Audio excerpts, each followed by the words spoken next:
And apostasy has taken on the connotation not just of departure, but of departure from the Christian faith. And next thing you know, you end up with two English words, falling away, translating the one Greek word that means depart. Every one of these verses I'm handing out is going to use apostasia and a form of it. And in every instance, it's going to translate it as leave, depart, go, and then it's going to say depart from. Okay. All I'm proving to you here is that the way it's used throughout the New Testament is a departure, and then it always tells you what they're departing from. Okay. In this instance, because it doesn't say departing from, it stands as a noun by itself, the departure. Okay. And in the context of what Paul is talking about, the only departure he's speaking of is our gathering together to him. And then that man of sin will be revealed. If that's true, you have your pre-tribulation rapture spelled out just as precisely as you could ask for it. But I've got yet more evidence. Where did I leave off? What did I gave you what? Acts 15:38. Did I? Okay. Leanne, Acts 19:9. Todd, if you would, Acts 22:29. Tiffany, 2 Corinthians 12:8. Well, Jolene then, 1 Timothy 6:5. And I'll even read the last two just so we can whale through these and I'll give you a sense of what's happening. Now, here's what I want you to listen for. In every verse I just gave you, there is a form, a verb form of apostasia. And in every single time, it's going to be translated simply as depart, leave, and then it's going to say from. Okay? That's all I want to prove to you. The word itself doesn't mean falling away. The word itself doesn't mean falling away from the faith. The word itself simply means departure, leaving, going. All the way through the New Testament. Because I'm making the case that translating apostasia, falling away, is a bad translation. All right, we started over there with Tom, yeah? Yeah. This is Luke 2:37. Read nice and loud. She never left the temple, but worshipped night and day, fasting and praying. She never left the temple. Left right there is the word apostasia. Okay? Does it mean she left the faith? No. What did she leave? What did she never leave? The temple. And she didn't defect from it either. And she didn't defect. She simply never left the temple. Okay? In the King James it says, she was a widow of about 84 years, which departed not from the temple. And so it's a form of apostasia, apostato, verb form, and then it says what she left. Never left the temple. From the temple. You get it? Okay, let's keep going. Kaylee, you're Luke 4:13, yeah? Okay. Now when the devil has ended every temptation, he departed from him until an opportune time. Now when the devil had finished the temptations on Jesus, he departed from Jesus till an opportune time.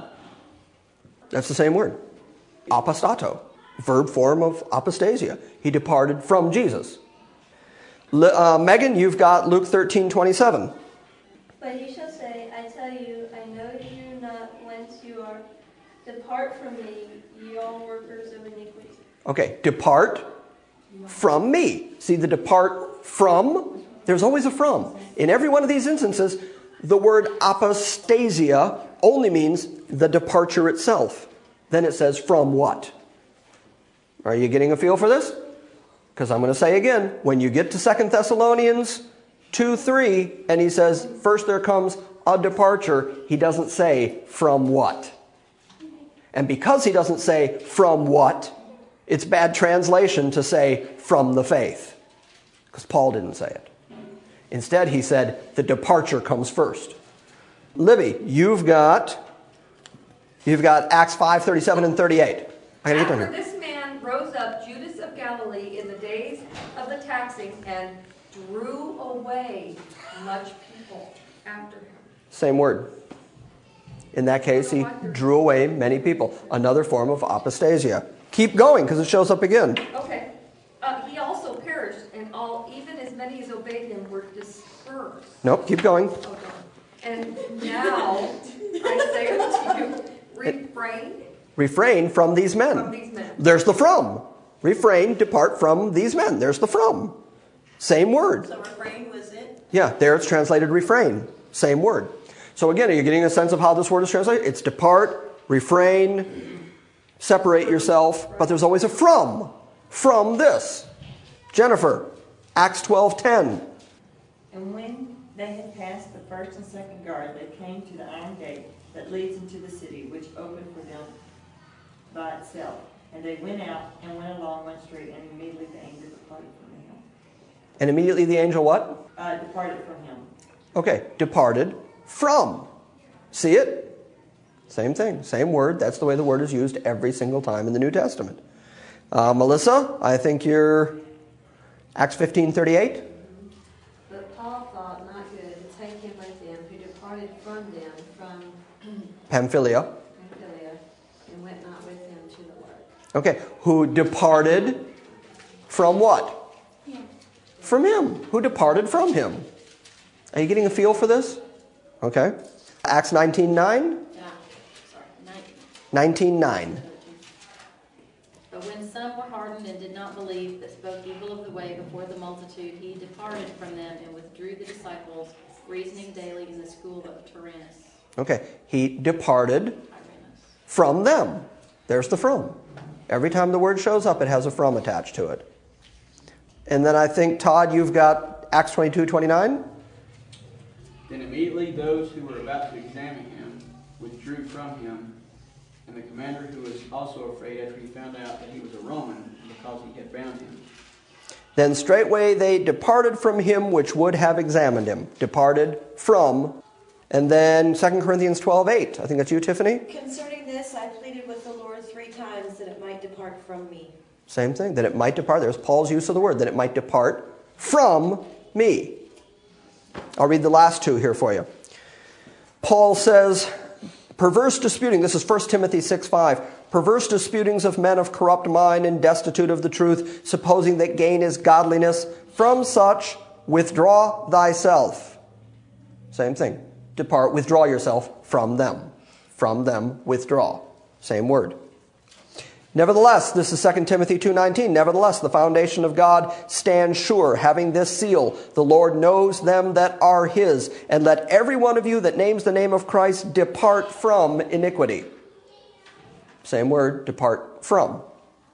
And finally, Hebrews 3:12 says, take heed, brethren, lest there be in you an evil heart of unbelief in departing from the living God.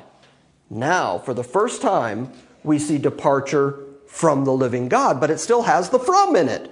Departure from what is established by the context, and that context says from the living God. Is it obvious enough now from a translational point of view? Now, let me show you one more thing. 1 Timothy 4:1 and 2. Everybody turn there. This is why people think that apostasia, apostasy, means departing from the faith. I wanted to first show you all the other ways it was used so that you would not think that this is the only way it's used in the New Testament. It's used a great many ways in the New Testament, always to say departing. And then the departing from is determined by the context. Here's the place in the Bible, 1 Timothy 4:1 and 2, that speaks specifically about a departure from the faith in the end times and is the reason for the mistranslation in 2 Thessalonians. Now the Spirit speaks expressly that in the latter times some shall depart from the faith. I am in 1 Timothy 4. 1 Timothy 4:1 and 2. Now the Spirit speaks expressly that in the latter times some shall depart from the faith, giving heed to seducing spirits and the doctrines of devils, speaking lies and hypocrisy, having their conscience seared with a hot iron. And it's the same word, same word. Same word. But it says departing from the faith. Yeah, but if I was trying to argue this with somebody, if I'm using a Bible that says depart from faith here and depart from faith there, they're not going to believe me. It doesn't say depart from the faith.